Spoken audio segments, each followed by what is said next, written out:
Hello, I'm Pat Dennis, and you're listening to Creative Elk. And the other night, during one of my late-night horror movie binges, I finally got around to watching Suburban Sasquatch, and God help me, I enjoyed it. The movie was not new to me as far as my awareness of it goes. It's been on my radar for a while. I know that Red Letter Media have done it in The Best of the Worst, and the Chilluminati podcast have done it in their audio commentaries, which I hadn't seen yet, but I saw it advertised. And I got to my third movie of the night after watching two very good films and thought, it's time for a piece of crap, because sometimes you've got to watch a bad movie because they're just fun. And this one was a lot of fun. It's got the appeal that bad movies that are not trying to be bad movies have. It's not a Sharknado where the entire joke is that it's not a good film. It's actually a movie made by someone trying to do their best on zero budget with not much talent. And that might sound like a weird thing to enjoy, but the difference between the two, a fake bad movie where the joke is that it's bad, and a sincere bad movie is that the sincerity really does shine through. You can tell when they're trying to actually make a good movie. It's less cynical. I think that's one of the big problems with all of the Sharknadoes. The Sharknadoes are basically, Hollywood making fun of dreamers trying their best. Whereas movies like Suburban Sasquatch and, basically anything Ed Wood tried to do before he gave up and started making X-rated films, is that they're not trying to make a funny movie. They are trying to make the best possible movie they can make, and it's charming. It's always charming to see someone's best effort, and I think that's what you can really say for Plan 9 from Outer Space is a great example.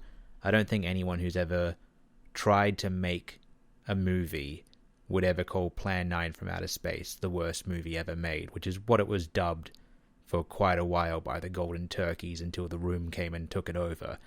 If you've ever done your best effort to make any kind of art media and perhaps fallen shorter than you would have hoped, then you wouldn't watch Plan 9 or Suburban Sasquatch and say, this is the worst movie ever, because I think in order for a movie to be the worst movie ever, it has to be boring, and Suburban Sasquatch is not that. It gets boring occasionally.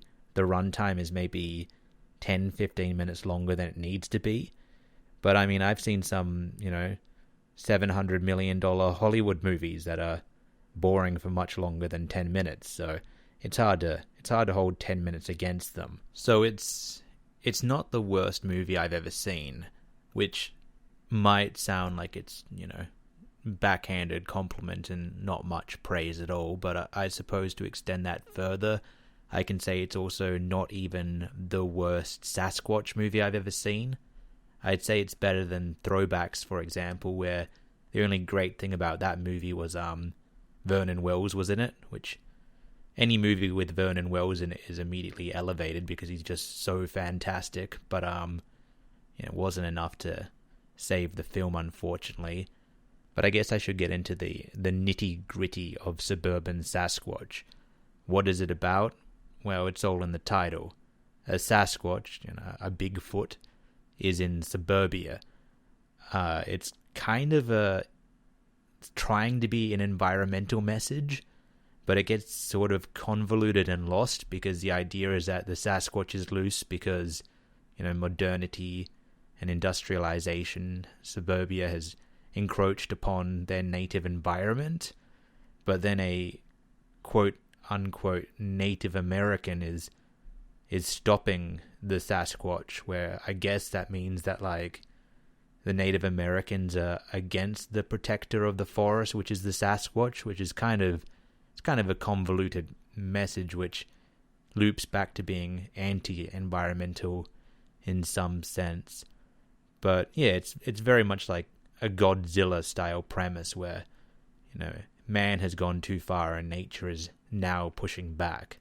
Except he's hairy, unlike Godzilla, who is a big old lizard. The body count is spectacularly high for this film. I think largely because it's being made in what appears to be a small town, and every single actor is just people that the director knew, I would assume. So, word probably got out that he was making this movie and everyone wanted to be in it. I mean, who wouldn't want to be killed by Bigfoot on screen?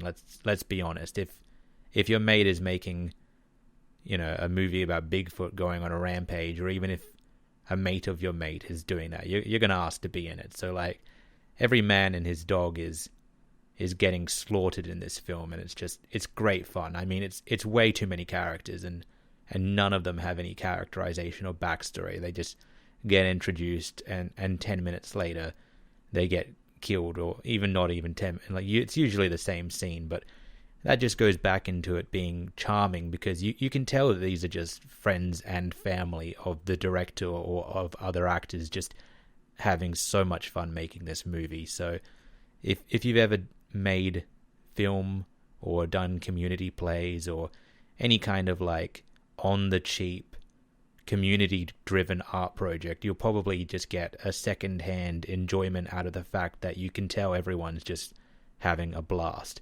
The kills are gory but also cartoonish because they didn't have the money for any effects, so it's all just like cheap computer plugins and like dollar store Halloween costume props. You get so many arms torn off. The best kill in the entire movie, aside from the dog that gets torn in two, is that a fisherman has his arm ripped off, and then that arm is thrown at another fisherman, and it just kills him. I mean, who doesn't love a guy getting killed by a severed arm being thrown at him? It's just fantastic. There are casting issues. The Native Americans are two of the most Italian-looking Native Americans I've ever seen. The Native American elder looks like he should be playing a Roman emperor, but I guess they didn't have any actual Native Americans living on the street, so they just grabbed whoever. It's certainly not appropriate, but it's pretty damn funny seeing this just extremely white person trying to be a Native American.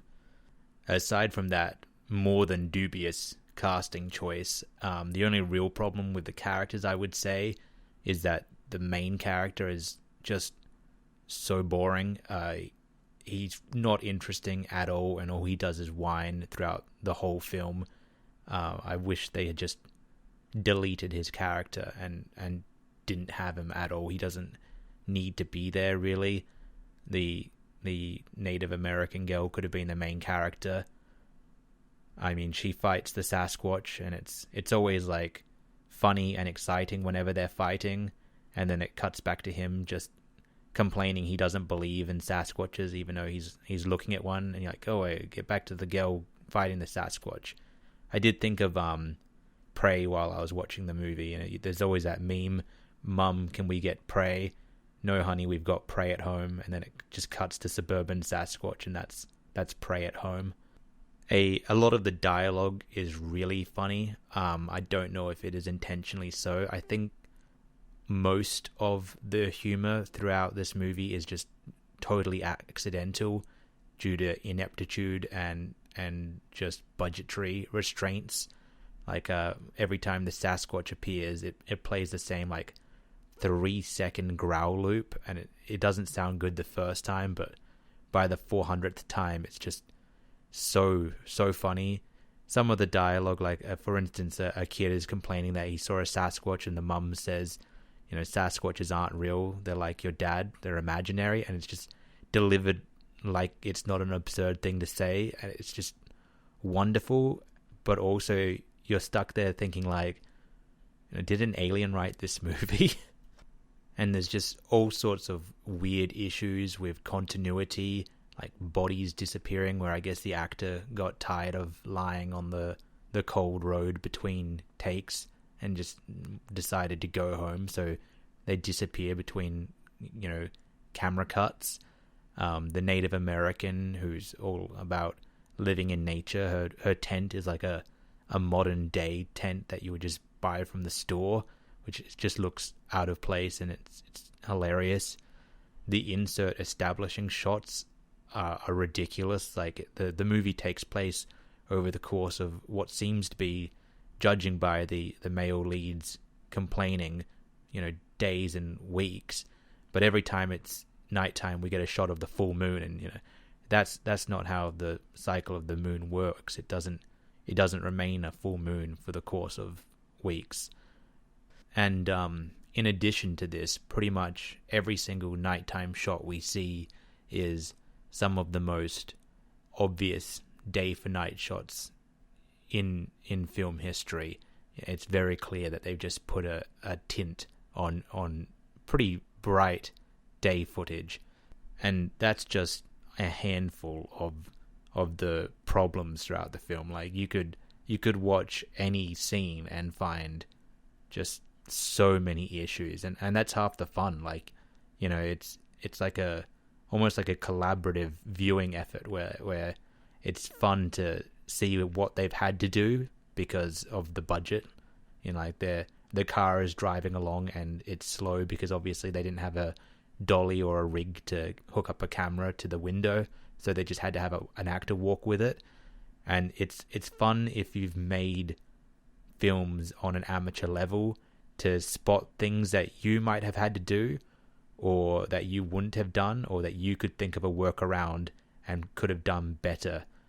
So it's definitely enjoyable in that sense. Or if you just want to tear apart a not very good movie, it's fun for that as well. I wouldn't recommend Suburban Sasquatch if you're looking for like an Oscar-winning best feature film, but if you enjoy seeing amateur movies, it's a good fun one. And if you're having beers with your mates, like, there's a lot of laughs. It's insane. The movie's nuts.